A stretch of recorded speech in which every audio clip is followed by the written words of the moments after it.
Another strong magnitude 5.5 quake strikes 6 hours after a 4.4 Rhodes Quake in the Mediterranean Sea area of strong earthquakes and swarms of earthquakes in volcanic region.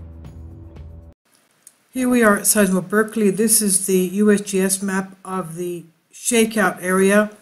Of course, USGS stops at this square, but we can see if we extrapolate the shake intensities, we can see that basically it shook the whole of the Aegean Sea. This is an area of western Turkey, just north of Rhodes. Most of Rhodes, the island of Rhodes, it's from the antiquities been populated, even from the time of Atlantis.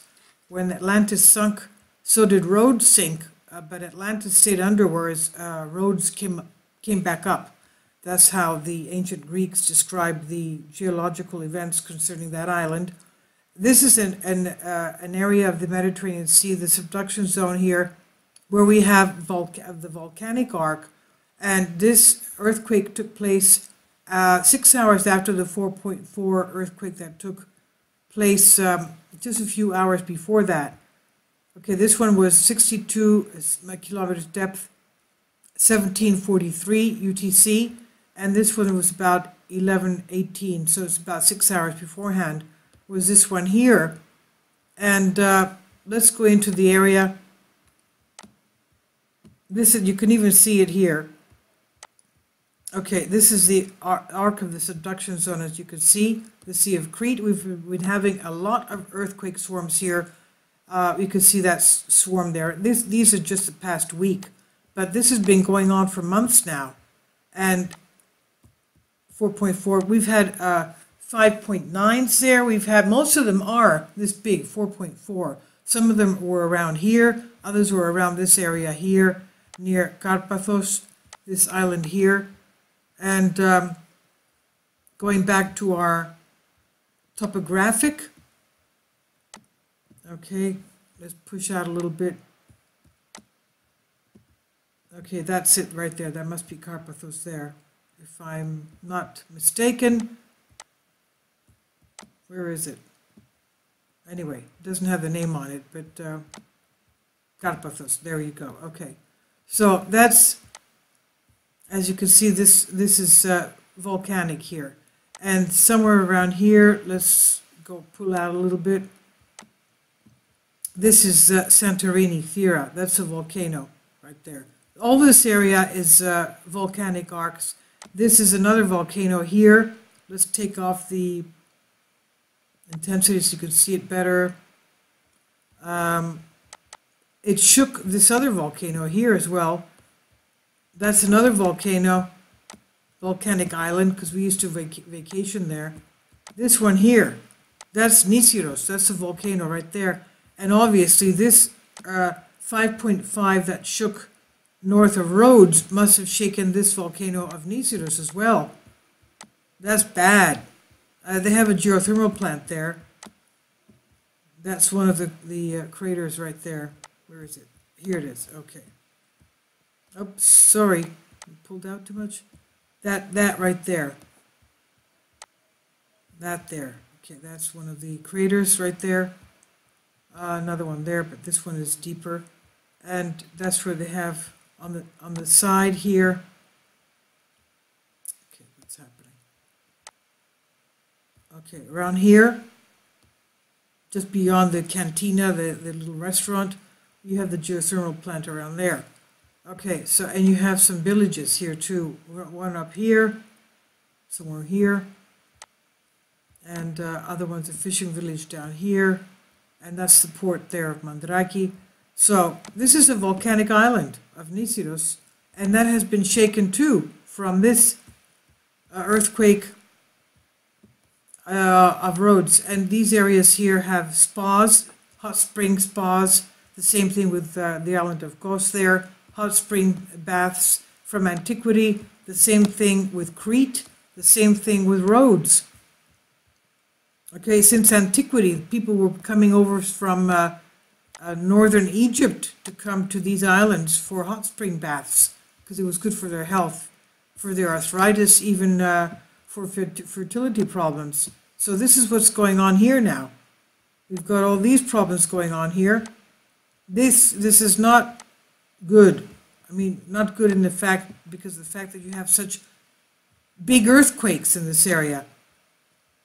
So, Mediterranean region seismically active due to the northward conversion 4 to 10 millimeters per year of the African plate with respect to the Eurasian plate. The conversion began about 50 million years ago. It was associated with the closure of the Tethys Sea, which is the modern-day Mediterranean Sea. It closes the African plate, coming in and subducting under the Eurasian plate. And we seem to have a lot of movement lately.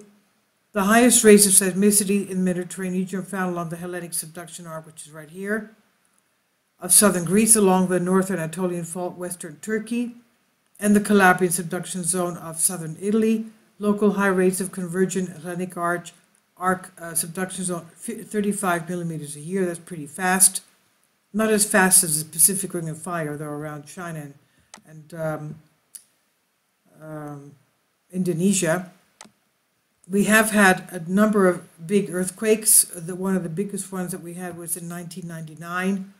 The 7.6 Izmit earthquake. That was 2 days after the solar eclipse over the area. And 3 weeks later, it was over Athens, 7.0 magnitude.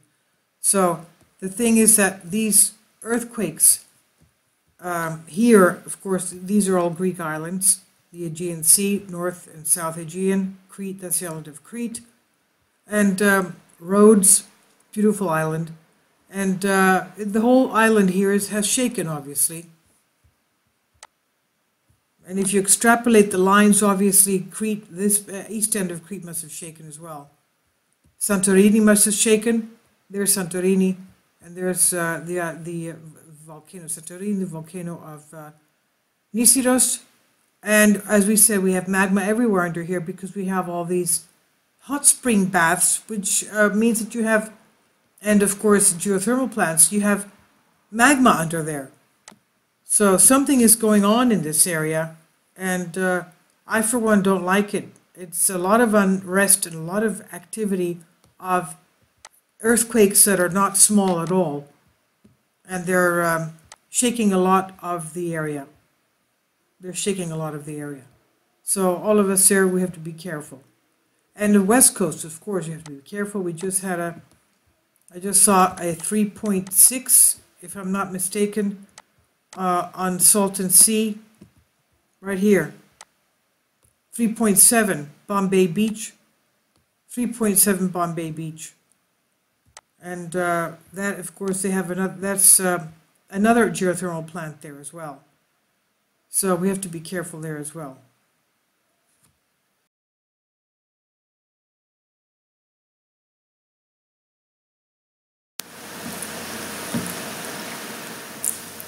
If you'd like to join me on my Patreon account, you will hear content not covered by mainstream media. These riveting stories will be based on my research, and I will state my opinions and give my personal insight on diverse and controversial subjects and world events not covered by mainstream media, and not supported by YouTube guidelines. So whatever I have on my Patreon, most of those will not be on my YouTube channel. Please consider becoming a member today. More of the most significant and important videos will be on my Patreon channel. Your support helps me to continue my research and keeps this YouTube channel alive. And we depend on your support, your generous charity, because we help economically challenged families here in Athens, Greece, in Kapota, and we also help the young generation with university tuition and the community around our church. Thank you.